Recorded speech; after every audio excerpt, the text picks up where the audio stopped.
Georgia is an extremely old country, with a history of human habitation dating back 2 million years. Civilization, however, only came about within the past 3,000 years. It is during the creation of the first states in modern-day Georgia that we can trace Georgia's ancestry back to. This video isn't trying to answer the question, where do Georgians come from, but rather, where does Georgia come from? Firstly, answering this question is fairly difficult. Much isn't known about the earliest Proto-Georgian and Georgian kingdoms because they weren't powerful enough to leave a mark on world history. They didn't have any writing systems to leave their own mark, and they didn't build large enough cities to leave an archaeological mark. This means that much of the information available to us today comes from second-hand sources, and is often intermixed with legends and myths. Assyrian sources dating back to the 12th century BCE claim of 40 kings by the Upper Sea, in reference to the peoples living in Georgia's Black Sea coast. The first well-organized kingdom in modern-day Georgia is Diauhi. This kingdom was most likely located in present-day Achara. This was one of around 7 different tribes located in present-day Georgia. Sometime during the 12th century BCE, Diauhi became the largest of those tribes. By 1112 BCE, Assyrian king Tiglath-Pileser, who ruled a massive empire in Mesopotamia, Turkey, and Egypt, led 3 campaigns against the Diauhi tribe. And in 900 BCE, Assyrian king Shalmaneser III attacked Diauhi. It wasn't until the 8th century BCE that the kingdom of Urartu, a Proto-Armenian kingdom, took the Diauhi capital of Shashilu and invaded the province of Shesheti, now Shavsheti. Following the Urartu invasion of Diauhi, the Meschi people, a small tribe of people who spoke Georgian, were pushed out of Diauhi and moved into the Mitkovari Valley, where, after merging with local tribes, formed the Kingdom of Iberia, located in the modern-day Georgian regions of Kartli and Kakheti.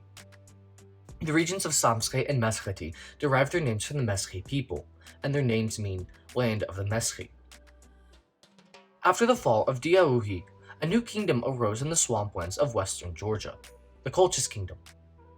The names found in Colchis burials are Greek, Hittite, Assyrian, and Iranian, indicating that the Colchis Kingdom was an amalgamation of different ethnic states rather than a solidified political state. Nonetheless, the kingdom was powerful for what it was.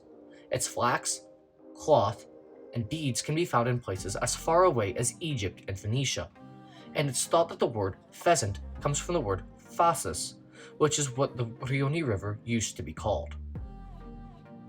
The Colchis Kingdom began to fall in the 1st century BCE, and, over the course of hundreds of years, became the Kingdom of Abkhazia. The origins of central and eastern Georgia are shrouded in myth. Iberia, modern-day Kartli and Kakheti, claim to trace their lineage to Mitsketos and Odzurkos, who are descendants of Kartlos, who is himself a descendant of Noah's great-grandson. Despite this mythical background, we know that the tribes who were living here were advanced. After all, wine was created just outside the present-day city of Marneuli some 8,000 years ago. It wasn't until Alexander the Great, who conquered the Persians between 334 and 331 BCE, that the Georgian people began to coalesce into a unified state. King Parnavaz ruled what is now central Georgia during the 3rd century BCE. During his rule, he turned the Georgian kingdom of Egrisi-Colchis into autonomous duchy, and then subdivided his own kingdom into several duchies. Parnavaz is also thought to have built a statue of the moon god Armaz on a hill overlooking Mitsketa, giving the divided Georgian tribes which he ruled a common religion to follow. Parnavaz then made Georgian the state language, and, according to some Georgian legends, King Parnavaz had even created the first Georgian alphabet. Ancient mythology aside, what should be clear is that the first true form of Georgia came sometime in the 3rd century BCE. By this time, King Parnavaz had created a kingdom which united the various tribes of central Georgia and brought much of the Colchis tribes under his influence as well. It is from this state, not from the Colchis Kingdom, where Georgian states such as the Kingdom of Georgia, the Kingdom of Kartli, and the Kingdom of Kartli Kakheti would arise. and it is from these kingdoms that the Democratic Republic of Georgia, and finally, modern-day Georgia, would come from.